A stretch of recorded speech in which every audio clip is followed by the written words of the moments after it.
Sounds like you kind of wanted to talk about the Arizona game rather than the assistants. Are you kind of taking ownership for what happened defensively? Yeah, I think you have to. I mean, I think when you obviously you don't get the results that you want, you got to do some self-reflection and kind of come up with the whys. There's reasons you win, there's reasons you lose, and so in any event, it starts at the top, and so we got to do a better job as coaches to prepare our guys. You got to make sure that we're not seeing ghosts or looking for ghosts or missing one communication error.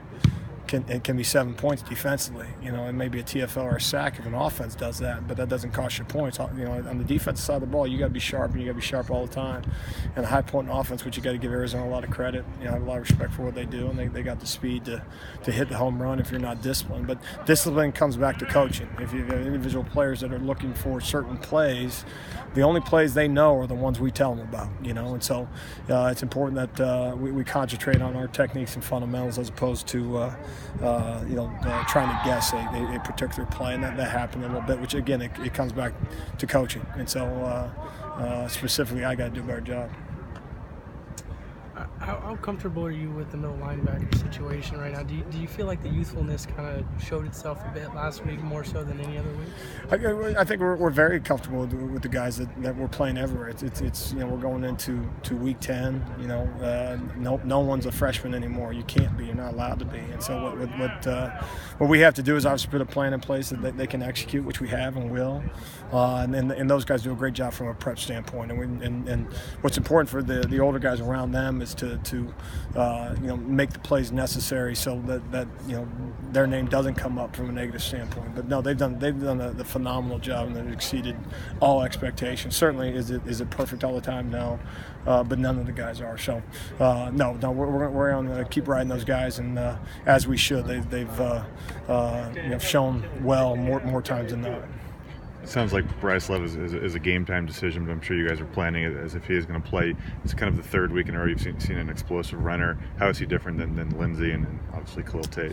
Yeah, he's exceptional speed. He runs bigger than he is, which would kind of like him a little bit to style of run as a Lindsey, and he's an exceptional back. And they've had one the last couple times that we played him as well, and so unfortunately they have another one this year that is dynamic. And anytime you play someone that has a home run hitter at running back, you really got to make sure that your discipline's sound and making sure you place your eyes where they belong, and all those things you talk about defensive football. That, like I said, one breakdown against a guy with tremendous speed can cost you points, and so we got to make sure that we're doing right with our eyes, and then making sure that we're physical at the point of attack too.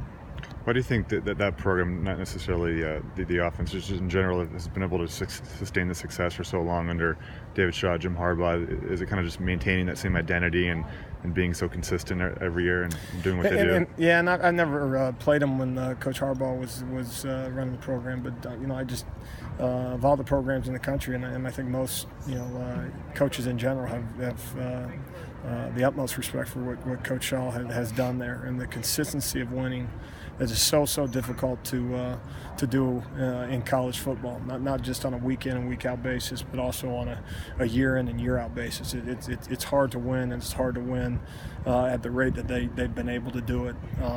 So no, I mean, in some ways you're a little bit of a fan of what they've been able to do. But obviously, got to make sure that at some point you'd like to mirror that style of program. At some point you got to make sure that you're building your program to be one that people talk about in terms of consistent winners, sustaining success. What has the senior class meant to you? They're just part of the building of this program and really nailing it down. Well, I can't say enough, and when you come in and you try to, like I said, you're trying to build a program that Coach Leach took over several years ago, and then our defense staff came on board, and but you can only do so much without the players. If they don't buy in, then you're really limited, and so just so excited for them that they've reaped some of the benefits of it, and obviously, there's still some games left of their senior year, but their buy-in from day one was remarkable, and so that allowed us to have some level of success over the last 3 years. And no, I can't say enough about those guys. If you can leave a program better than you found it, that's a real positive. Everyone talks about buying in, and it's never that easy. I mean, how hard is it to get a group of young men to buy into this? Well, I mean, you also got to sell a vision. You got to keep selling the vision, but you also got to back it up with the X's and O's to put them in a situation where they can be successful. You can say what you want to be, and you can say you can do X, Y, and Z, but if then you hit the practice field and subsequently the game field, and then all of a sudden it's not like you described it, then all of a sudden you have a situation where guys are looking at you with kind of crooked eyes as to what Coach you said it's going to be like this, and it's not. And so the important thing was selling the vision, continue to sell the vision, not veer off course when you hit some adversity and start changing everything. And then it was important as they bought in and they started to see results, then all of a sudden as you transition now into year 3, it becomes more their defense and more their program than it is just simply the coaches. Have you spoken to Daniel and Frankie? I guess their families are making the trip over here for the first time, and you've probably been there to recruit.